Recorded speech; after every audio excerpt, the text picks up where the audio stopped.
KVLN Ramachandramurthy, auditor, Nuzvid. నేను నూజివీడు బ్రాహ్మణ సేవా సమితి అధ్యక్షుడిగా, ఆంధ్రప్రదేశ్ బ్రాహ్మణ సేవా సంఘ సమాఖ్య సభ్యుడిగా, మరియు సిటిజన్స్ వెల్ఫేర్ అసోసియేషన్ మరియు human rights awareness association national అడ్వైజర్గా ఉంటున్నాను.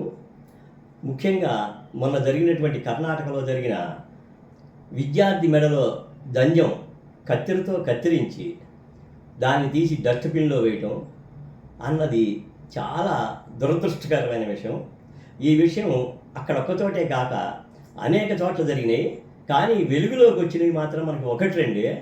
కానీ ఇప్పుడు ఎక్కడా లేనటువంటి కొత్త విధంగా ఈ క్రియ జరగడం అన్నది కర్ణాటకలో ఎందుకని వచ్చింది, అక్కడ మరి గవర్నమెంట్ ఏం చేస్తోంది, వాళ్ళ హిందువుల మనోభావాలతో పని లేదా, ఇవన్నీ కూడా మనం ఆలోచించుకోవాల్సిన సమయం ఏర్పడింది. ముఖ్యంగా ఏంటంటే ఇప్పుడు యజ్ఞోపవీతం అంటే ఆ యజ్ఞోపవీతం కట్ చేసిన వారు ఎవరు అన్నది ముఖ్యంగా ముందు మనం తెలుసుకోవాలి. ఇప్పుడు అతను దేనికి సంబంధించిన వాడు, ఎందుకు కట్ చేయాల్సి వచ్చింది, అసలు యజ్ఞోపవీతం అంటే దాని యొక్క అర్థం ఏంటి, దాని విలువ ఏంటి, దాని ఆంతర్యం ఏంటి, అసలు ఏ విధమైనటువంటి పరిజ్ఞానం లేకుండా మన హిందూ దేశంలో హిందువులందరూ కూడా అందున బ్రాహ్మణులు మిగతా కులాల వారు ఎంతో పరమ పవిత్రంగా చూసేటటువంటి యజ్ఞోపవీతాన్ని కట్ చేయటం చాలా నీచమైన క్రియగా నేను వర్ణిస్తాను. రెండోది ఏంటంటే యజ్ఞోపవీత ధారణ చేయడానికి, యజ్ఞోపవీత ముహూర్తానికి తల్లిదండ్రులు ఏం చేయాలంటే భార్య, భర్త, కుమారుడు ముగ్గురు యొక్క నక్షత్రాలు చూసి ముహూర్తం పెట్టాలి. మీకు పెళ్లి ముహూర్తాలు తేలిగ్గా దొరుకుతాయి. పెళ్లి ముహూర్తాలు గోల్డ్ ఇస్తారు పంచాంగాలు, కానీ ఉపనయన ముహూర్తం దొరకదు.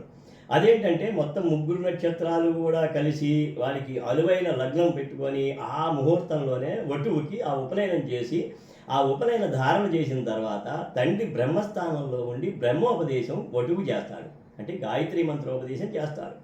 అప్పటి నుంచి ఇప్పుడు బ్రాహ్మడు అంటే ఇక్కడ ద్విజ, 2 జన్మలు గలవి, అంటే గుడ్డుగా ఒక జన్మ, అలాగే అందులోంచి ఉద్భవించినటువంటి జీవి ఇంకొక జన్మ. అలాగే ద్విజ అంటే బ్రాహ్మడు. ఇది కాకముందు అతను బ్రాహ్మడి కింద లెక్కేయరు. ఎప్పుడైతే ఒక ఉపనయనం చేసి ఒక యజ్ఞోపవీతం వేసి ఒక బ్రహ్మోపదేశం చేస్తారో తండ్రి, అప్పటి నుంచి అతను విప్రుడు, బ్రాహ్మణుడుగా వ్యవహరించబడతాడు. ఆ సమయంలో వేదమాత గాయత్రి యొక్క మంత్రం ఉపదేశిస్తారు. పెద్దవాళ్ళు ఏం చెప్పారంటే నదీ జలాల్లో గంగ, రాక్షసుల్లో ప్రహ్లాదుడు, మంత్రాల్లో గాయత్రి, ఇవన్నీ వీటిని మించినవి లేదన్నది నానుడి.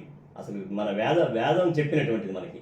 అలాంటి యజ్ఞోపవీత ధారణకి ఒక పెళ్లి కన్నా కూడా యజ్ఞోపవీత ధారణకి ఎక్కువ ఖర్చు పెట్టేటటువంటి హిందూ సాంప్రదాయం మనలో ఉంది. అలాగే ఎవరికి ఏది కావాల్సి వచ్చినా, ఒక మనిషి చనిపోయినా, పుట్టినా, పెళ్ళైనా, పేరెంటమైనా ప్రతివాడు ఆ యజ్ఞోపవీత ధారణ చేసుకునేటువంటి పవిత్రమైనటువంటి వృత్తిలో ఉన్నటువంటి బ్రాహ్మణుడి దగ్గరికి వచ్చి అతని సలహా సంప్రదింపులు తీసుకొని ముందుకు అడిగేస్తాడు. అలాంటి సలహా సంప్రదింపులు అతనికి ఎక్కడి నుంచి వచ్చినాయి, ఆ సలహాలు ఇవ్వడానికి ఆ జ్ఞాన సంపద ఎక్కడ అంటే ఆ జ్ఞానమాత వేద గాయత్రి దగ్గర నుంచి అతనికి ఉద్భవించినవి. అతనేంటంటే ఒంటి మీద సరైన చొక్కా కూడా లేకుండా ఏ కార్యక్రమానికైనా కూడా, ఇప్పుడు పెళ్ళిళ్ళకి వెళ్తే ఒక్కొక్కడు 5,000 10,000 బట్టలతో తిరుగుతారు, వీడు మాత్రం పంచా, గోచి, కండువా చక్కగా ఉంటారు తప్ప. మీరు ఎక్కడైనా చూడండి బ్రాహ్మణ్ణి, అతనికి తప్ప వేరే డ్రెస్ కోడ్ ఉండదు. ఓ పిలక పెట్టుకొని ఈవెనులు దూకునే కూడా ఉండదు. అలాంటి ఆ నిష్ఠతో ఉన్నాడు కాబట్టి ఆ వేద గాయత్రి ఆ అనుగ్రహం వాళ్ళకు ఉంటుంది. వాళ్ళకేంటంటే ఎప్పుడు ఈ సృష్టినంతా పరిపాలించే వాళ్ళు దేవతలైతే ఆ దేవతలు మంత్రానికి అధీనం.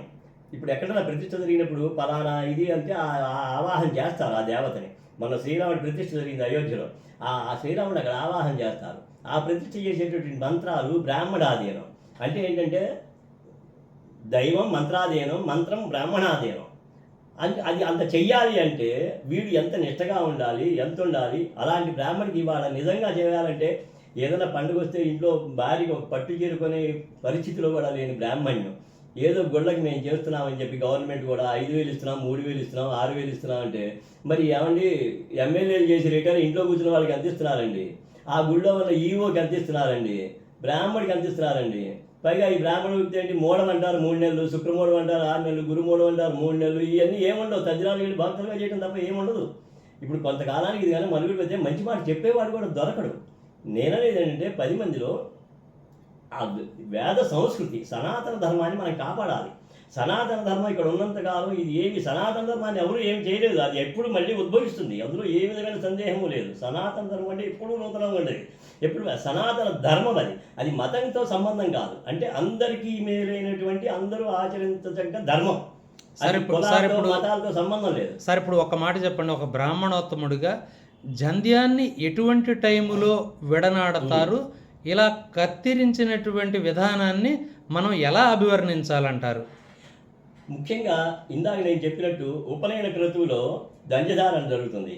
ఆ దంజాన్ని వేసుకున్న తర్వాత కొన్ని పరిస్థితుల్లో అది అంటే ఎలాంటి పరిస్థితులు అంటే ఆ దంజం తెగిపోయినా, అలాగే ఏదైనా అశౌచికం అంటే ఏదైనా ఎవరన్నా మృతులు అశుభ కార్యక్రమాలకు అశుచికం అంటే వాళ్ళకి మైలు వచ్చినా ఇలాంటి సమయాలు అయినప్పుడు ఏంటంటే అప్పుడు మళ్ళీ ఆ దంజం తీసి వేరే దంజం వేసుకుంటారు.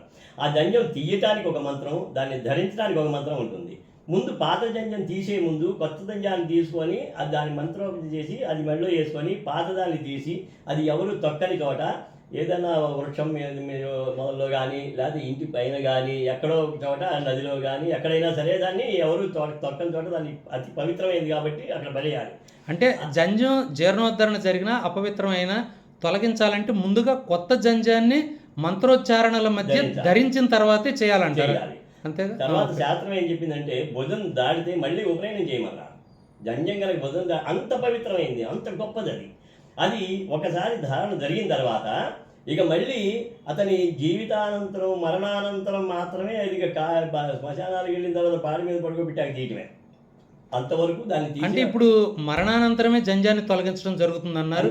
ఇక్కడ బలవంతంగా జంజాన్ని కత్తిరించడాన్ని మనం ఎలా అనుకోవాలంటారు అన్నారు.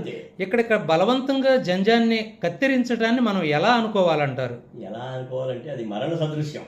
ఇప్పుడు ఒక బ్రాహ్మడు, ఇప్పుడు ఒక మహిళ ఉంది, ఒక మహిళ మాంగళ్య సుమంగళి అంటాం, ఆ అమ్మాయి మెడలో మాంగళ్య సూత్రాన్ని తెంపేస్తే ఆవిడ ఏ విధంగా మనస్తాపం చెంది ఇదవుతుందో అదే ఈనాడు కూడా ఇంత ఆవేదన కారణం కూడా బ్రాహ్మణుల్లో ఇప్పుడు మా మెడలో మేము మా నమ్మకాన్ని చెడగొట్టేటటువంటి నీకు ఎవరిచ్చారు ఈ హక్కు అన్నదే రాజ్యాంగం ఇచ్చిందా, ఎవరిచ్చారు నీకు, అదే మా ప్రశ్న. ఇప్పుడు మా మెడలో వేస్తుంది నీకేమడ్డు, అలాంటప్పుడు ఎవరి నమ్మకం వాళ్ళది కదా.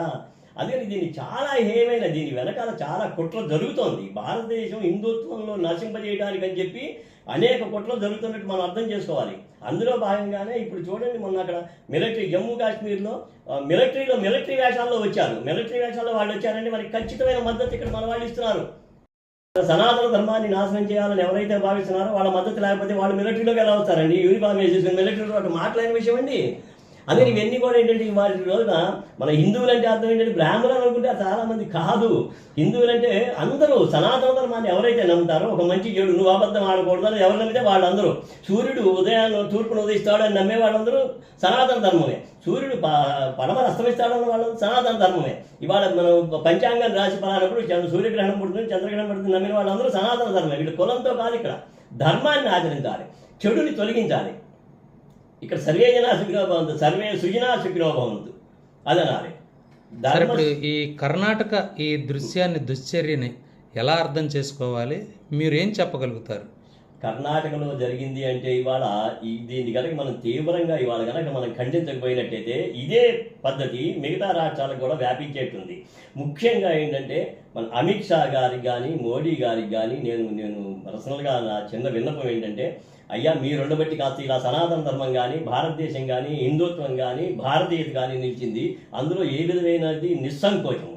అందుకని మిగతా రాజకీయాలని కాకుండా మీరు దీని మీద దృష్టి పెట్టి ఇలాంటివి మిగతా స్టేట్లలో జరగకుండా ఉండేందుకు గాను మీరు ఏ చర్యలు తీసుకుంటే బాగుందో అవన్నీ తీసుకోవాలి.